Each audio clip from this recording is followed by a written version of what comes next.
Bernie Sanders has a book coming out called It's Okay to Be Angry About Capitalism. And I get the sense, watching this interview, which you're about to see parts of, that in his older age, he's letting it hang out more and more. He doesn't give a shit anymore. He's like, you know what, I'm just going to... I mean, he was always kind of a blunt dude, but he's really, like, brought it up a few notches. So here he is talking to Margaret Brennan on Face the Nation. And there's just a lot of great parts of this interview. Let's go through it.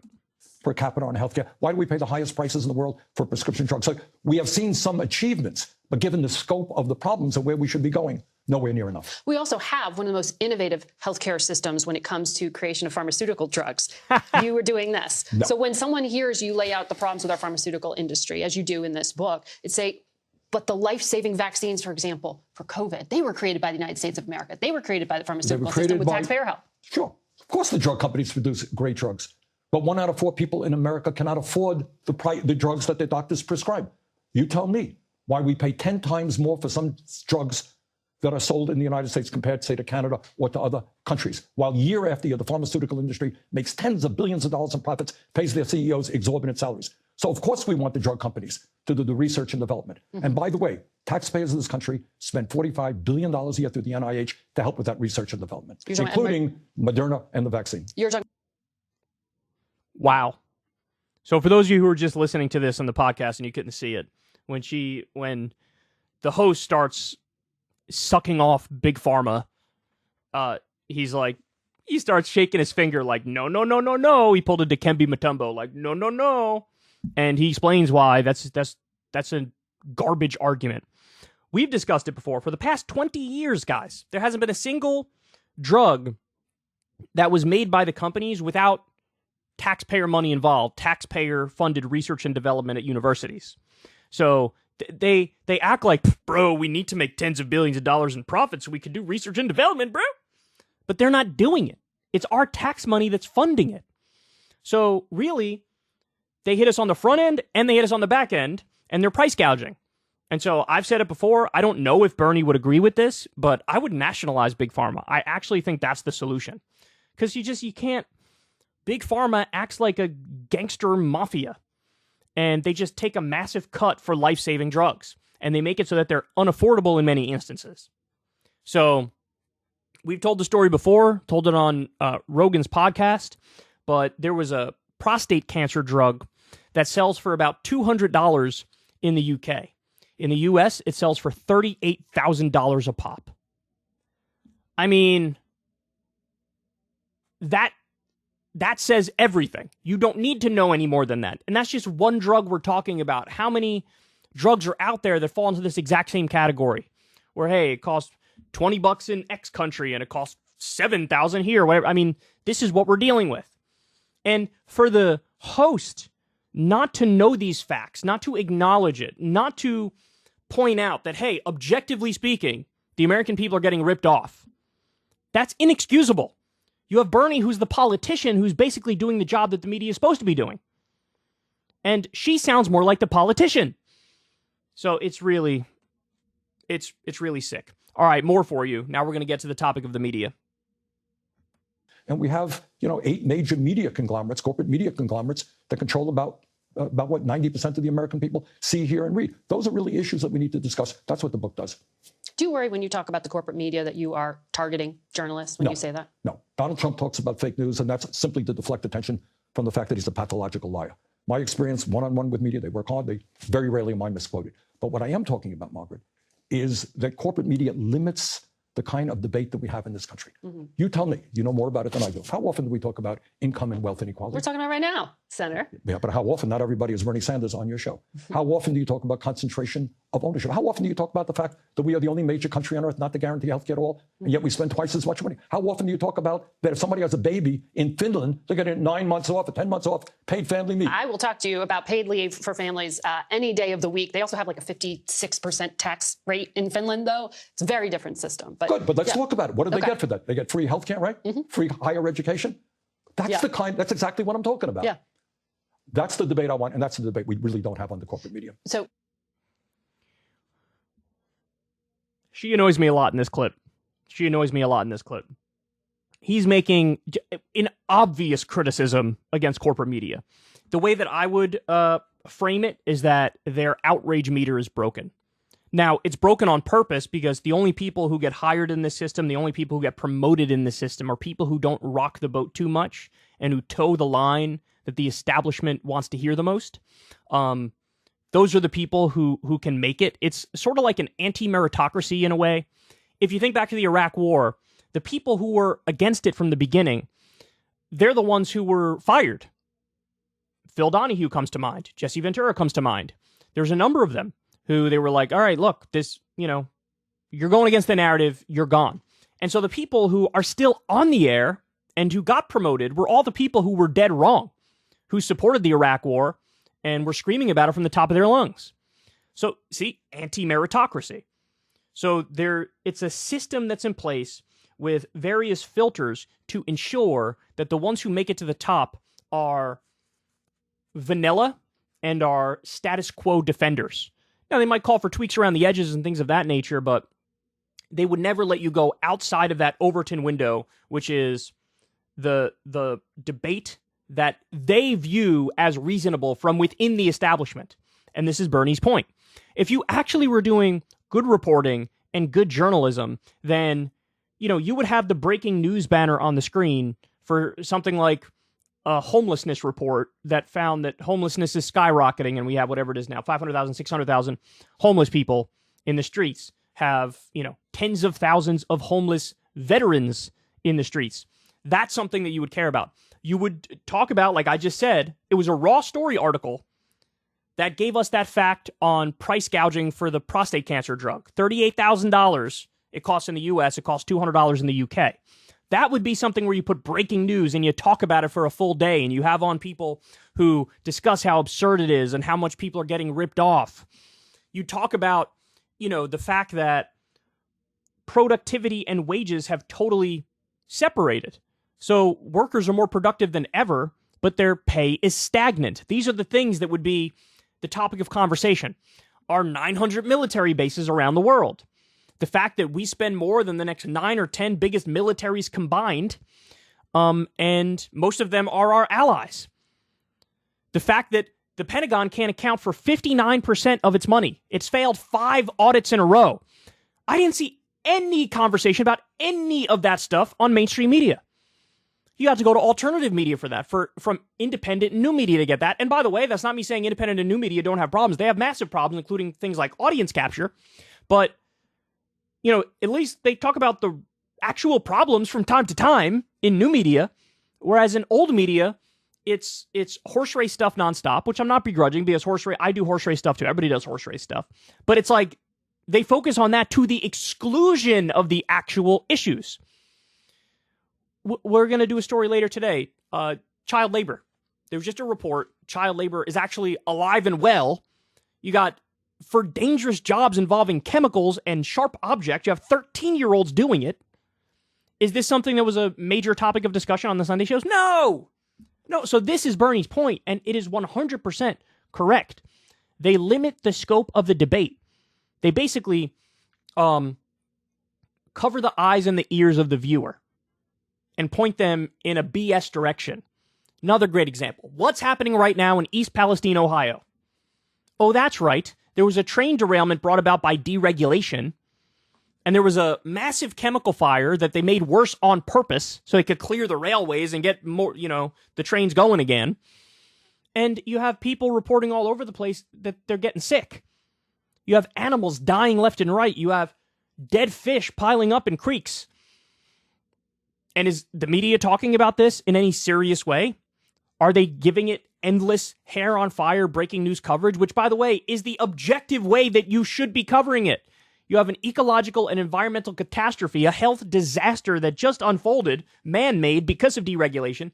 Not only are they not talking about it, if they do talk about it at all, they definitely never bring up the source of the problem, the corruption, the money in politics that led to this, the ruthless capitalists trying to squeeze every penny out of the system, the deregulation, where you have the Obama administration is partly responsible for this. Then you have the Trump administration, which is also responsible for it because they deregulated the rail companies. So under the Obama administration, they decided we're not going to have this, the kind of chemicals that were in this train, which are very toxic and poisonous. They said we're not going to categorize that as the top level for a toxic and poisonous chemical.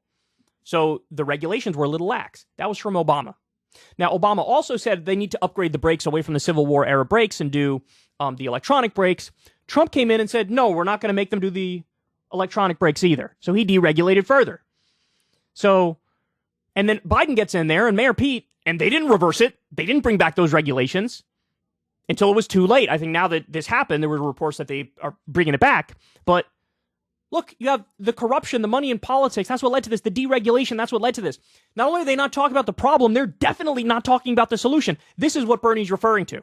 And he's 100% correct. All right, I got one more for you now. It's about the way the media treats Republican voters. So not Republican politicians. Nobody's a bigger advocate of holding their feet to the fire than I am, right? Because they are liars, con men, charlatans, deeply corrupt, and I basically don't have a kind word to say about almost any of them. Every now and then you get like a Rand Paul or whatever who might do something right on foreign policy or civil liberties or what have you. But by and large, we're talking about the Republican politicians, TFG all day long. But Bernie's going to make an interesting point here, where he's going to separate out the politicians from the voters and what the appeal originally of Donald Trump was. I don't think at this late date you could say the appeal is the same, because he's governed for 4 years and he was an abysmal disaster and he's totally pro-establishment, etc. But the original appeal of Trump, and look at the point that Bernie makes. You say in the book that Democrats are wrong to suggest that former President Trump supporters are racists, sexists, and homophobes, that they're deplorable. You point out these so-called racists, many of them voted for Barack Obama, but their lives didn't improve. Do you think that the Democratic Party messaging is just entirely wrong-headed to frame this as a broader moral issue? Look, are there supporters of Trump who are racist, sexist, homophobes? Absolutely. But to paint a broad brush and say, well, that's the reason that they don't vote for the Democrats, that is really wrong. Look, I've been all over this country. I have worked with trade unionists, people on strike, people who had the courage to stand up for economic injustice. Great people. And I talk to the union leaders, 70% of our people are Republican. Why is that? Because I think they have lost faith that the Democratic Party is going to stand up and fight for them. And they say, look, Democrats talk, they don't accomplish. Oh, I want to vote for Trump. Maybe but you blame Democrats going back to Bill Clinton for signing on to NAFTA. You blame Barack Obama. That's right. You're critical of Joe Biden as well here. That's right. All right. In other words, what I have said over and over again, working class people, in my view, are not responding primarily, there are other reasons, to the Republican message because they want to cut Social Security, Medicare, and give tax breaks to billionaires. That's not why working class people are voting for them. If the Democrats, in my view, had an agenda that says, we know that your kid can't afford to go to college, and that's why we're going to make higher education or public colleges and universities tuition free. We know you can't afford childcare, outrageously expensive. We're going to work on that. We know we're the only country in the world not to guarantee health care is right. You pass a Medicare for all single-payer program. You expand Medicare to cover dental, hearing, and eyeglasses. Democrats ain't going to lose an election for a long, long time. But which Democrat would take that vote? I mean, you have said Medicare for all, you can't pass in the current Congress. Yeah, but is it a popular issue? I have to take on the whole bloody insurance industry, the drug industry, and yet we still have tens of millions of people who understand that Medicare for all is right. If we had a united Democratic Party saying, yeah, we have the guts to take on the powerful special interest, they could win that fight and be in. Look, FDR did it in the 30s. He won 4 elections because he had the guts to stand up to powerful special interests and say, you know what? I'm on the side of the working class. That last point is the most important point. Not only did FDR win 4 presidential elections, and they put the Republicans did term limits because of FDR. They were like, oh my God, we can't beat this guy. We'll never beat the Democrats because these guys are way too popular. Their ideas are way too on point. The people love them. So they came up with term limits after that. Okay, they felt like he was unbeatable. You want to know why? Because he was. You also had Democrats held 80% of the House and 80% of the Senate. Not only is this a supermajority, this is like a super duper majority. This is like next level. Why? Why did that happen? The answer is simple. The New Deal. What did FDR say? I welcome their hatred. Talking about the money changers, the Wall Street types. I welcome their hatred. I love their hatred. Because he was fighting for working people. He was doing a jobs program and infrastructure.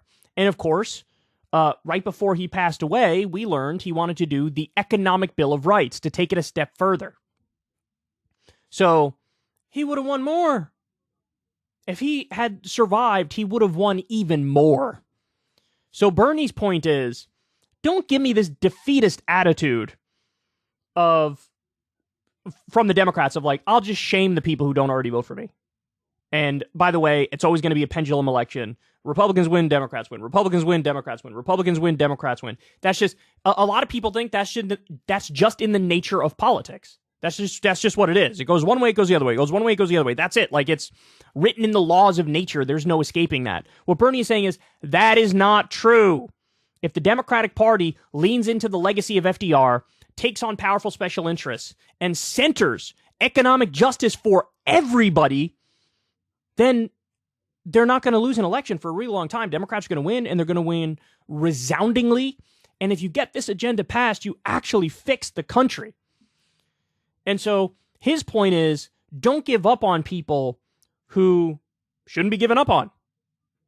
Don't just castigate everybody who was a Trump voter as a racist, a sexist, a bigot, a misogynist, a deplorable, too far gone. No, there are plenty of those people who voted twice for Obama and then flipped to Trump. So those people are gettable. You can bring them back. There are non-voters who are gettable. You can, bring in. If you actually believe in your message, if you actually believe in your policies and your ideology, you can make a convincing case where you get a significant majority, right? I mean, look, we are very rigid and partisan and divided in this country right now. Nobody would deny that. But I bet with the right candidate, the right message, taking on the right people, the powerful industries, the special interests, the lobbyists, the big money donors, I'm still hopeful you can get a 60-40 type situation in terms of the popular vote. Absolutely. Absolutely. Is there a 20-30% block you're literally never going to reach? Of course. That's just human nature. You can't get 100% of people to agree on literally anything, right? But you can get a lot more people than you think you can if you make it clear that you're fighting for them. And you could even say, and Bernie made this case a number of times. Remember when he went to speak at Liberty University? He's like, look, man, we're just not going to agree on certain issues, right? Like, we're not going to agree on abortion. Bernie's pro-choice. The people at Liberty University are massively pro-life. And he's like, look, on that one, we're just not going to see eye to eye. And that's okay. That's okay. But here's the part of my agenda that is fighting for you, and it will make your life better. Whether it's raising the minimum wage or universal health care or paid family leave or whatever, it's like, this we can agree on. And so, I humbly ask you, if we agree in all these areas, we don't agree in that area, well, I still ask for your support based on our shared policy goals. It's handling politics like an adult.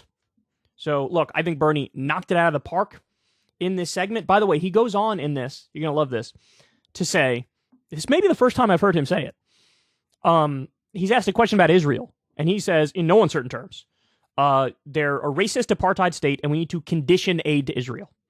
So, you want to keep getting billions of dollars in a subsidy from the U.S. taxpayer? Okay, well, here are terms and conditions.